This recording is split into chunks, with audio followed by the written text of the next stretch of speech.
alam naman po natin na kahit sa mga lalaki, conscious din tayo sa skin. Diba?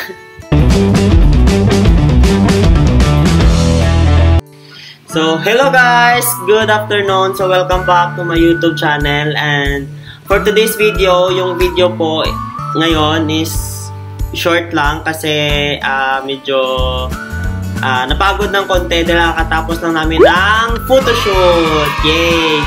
So, guys, so ito nga yung office namin. So, ito yan sila. Yan. So, busy na sila sa kanyang kailang business. Ayun. So, yung photographer namin, yun. Tsaka yung wife niya, yung tulog. So, we are very thankful kasi sa business din namin, meron na kaming photographer. So, hindi na kami magre-rent ng mahal. Ang mahal kaya magbayad para sa photoshoot. So, guys, ngayon, i-share ko lang sa inyo kung ano yung soap na ginagamit ko for almost a decade na. So, alam naman po natin na kahit sa mga lalaki, conscious din tayo sa skin. Mostly sa mga lalaki din, conscious din tayo sa skin natin kasi iwan ko ba kung bakit. Siguro dahil na rin sa mga influence ng mga tao or dahil na rin sa influence sa social media or nakikita natin na pag yung skin natin hindi siya maganda, so medyo naka-feel na tayo ng insecurities. Kahit nga ako guys, so medyo nagka-chicken pox ako. So, pero para sa akin wala naman, okay lang. So, pinapabayaan ko lang. So, i-share ko lang sa inyo kung ano yung soap na ginagamit ko for almost a decade na. Syempre, yung family naman talaga namin, may lahi naman na mapuputi. Pero, nakikita ko lang talaga kasi yung what do you call this? Yung environment na nilakihan mo, kasi sa lahat kami na magkakapatid, hindi naman lahat kami talaga na maintain yung healthy or radiant na skin or maputi. Kasi nga, naniwala ako na may factor yung kung ano yung ginagamit natin everyday. Yeah. So yung sa akin lang guys, i-share ko lang kung ano yung matagal ko nang ginagamit na hanggang ngayon ginagamit ko pa din. Actually, hindi naman ako maarte sa katawan. So, wala naman, to be honest, hindi rin ako nag-jujulant din. Hindi rin ako nag-gel minsan lang. Hindi rin ako, sa facial wash sa mukha ko, wala din masyado. So, hindi rin ako naglo-lotion. As in, wala. So, sa habon lang. Ito lang yung ginagamit ko.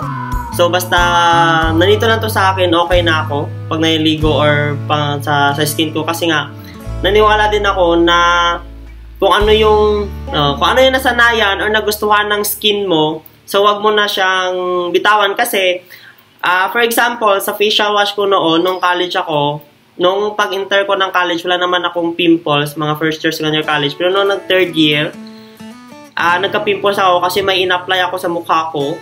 So, hindi ko na sabihin yung brand kasi baka masira pa. So, umpisa nun, tinigilan ko siya kasi nga nagka-pimples ako dahil doon. So, wala na. Hindi na ako masyadong sa mukha ko. So, nung college, ginagamit ko na lang is yung Safeguard. So, yun. So, actually, alam ko, ginagamit nyo rin to. Makita nyo sa tindahan. Mura lang to kung bilhin nyo. Hindi to mahal. So, guys, matagal na to sa market. I believe isa tong habon. I believe sabon gali. I believe manufacture ito ng Pilipinas, and I believe model nito sila Piolo Pascual noon. Iwan ko kung sino ng model niya ngayon.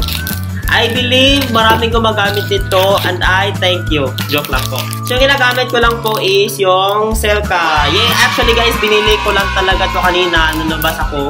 Nutusan nila ako bumili ng tubig tapos naisipan ko ito. Matagal ko na gusto sana itong i-vlog. Ito lang, gusto ko lang share. So, if nakita nyo yung price, tag 20 pesos lang siya guys. So, ayun. So, guys, mura lang to. So, siguro magagamit nyo to ng mga 2 weeks pag kayo lang gumagamit.